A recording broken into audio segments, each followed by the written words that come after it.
The Lunchbox delivery men of Bombay, the Dabbawalas, they're a community of 5,000 who all come from the same village outside Bombay, and they deliver hot meals from housewives at home to their husbands in the offices. And they use only public transport. It's a 125-year-old tradition, and it's a system that's evolved very organically and it only exists in Bombay.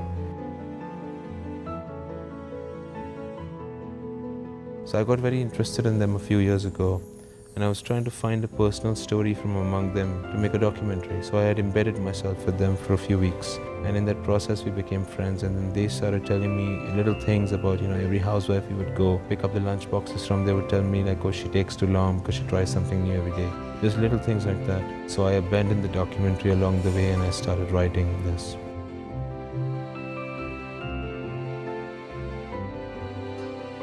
I knew I wanted Irfan and Nawaz in it. Nawaz is the guy who plays Sheikh and Irfan plays Sergeant Fernandez, because they're very well-known actors and I was familiar with their body of work.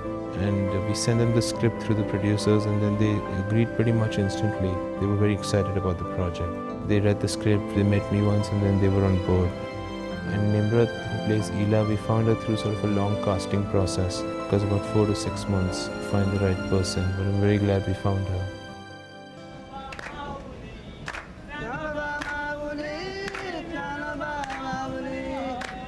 He was very committed to the movie. He spent a lot of time preparing. Just a real professional.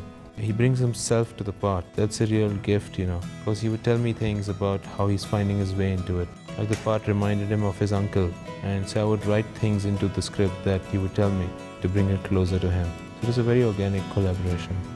The actor who plays Sheikh, Nawaz, he would tell me things about, what his mother always used to tell him. And his mother always used to tell him that in 12 years even the garbage will have its day.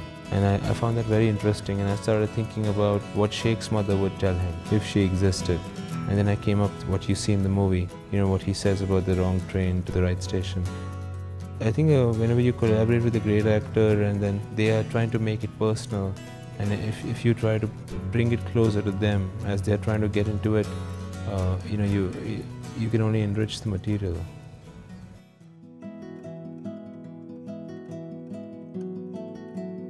This is the journey of these characters, one is in the prison of his past and the woman is in the prison of her apartment. And then they have this sort of mistake or miracle of a connection between them, and they exchange these letters and sift through the baggage of their lives and slowly get closer to each other. There's an old worldliness about the characters, they are sort of stuck in a different time. The city has moved on, the world has moved on, and they are stuck in a time when they used to be happy. When we had just one TV channel and they both like these old things. So the handwritten letters seem like a very natural way for them to communicate. They're not the kinds of characters who would ask for the number or the email, They are the kind of characters who would write letters.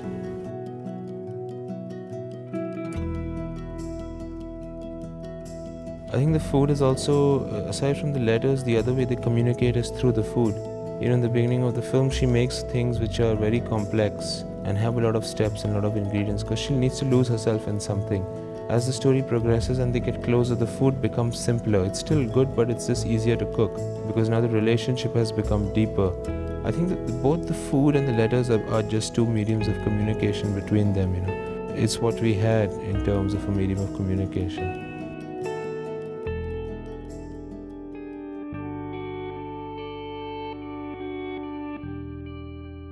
I love the films of Louis Malle. He's a big inspiration. Also Ray, Satyajit Ray, Bergman of course, and Woody Allen. All filmmakers who really tell local stories, really specific stories about their milieus, but their stories are very universal.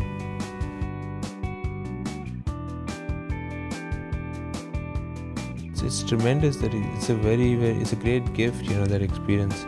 They really nurture the talent they find and they stick with you from the first draft of the script to the final cut of the film and even beyond, It's a real family. I think they also taught me how to learn. When I wrote it, I really learned at Sundance also that the screenplay is a jumping off point, it's not a checklist. And I think that's where a lot of films can just die, even if the screenplay is great, is if the screenplay is used as a checklist rather than an evolving sort of palpable thing.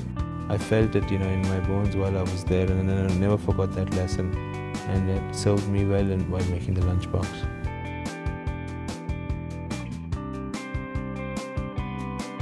It was great because that's where the journey started of the film. So the Critics Week section in Cannes gave us a great platform. So it was, and since then the film has traveled a lot. It's released in a lot of places. And that's why one makes films, so that people watch them and hopefully feel something.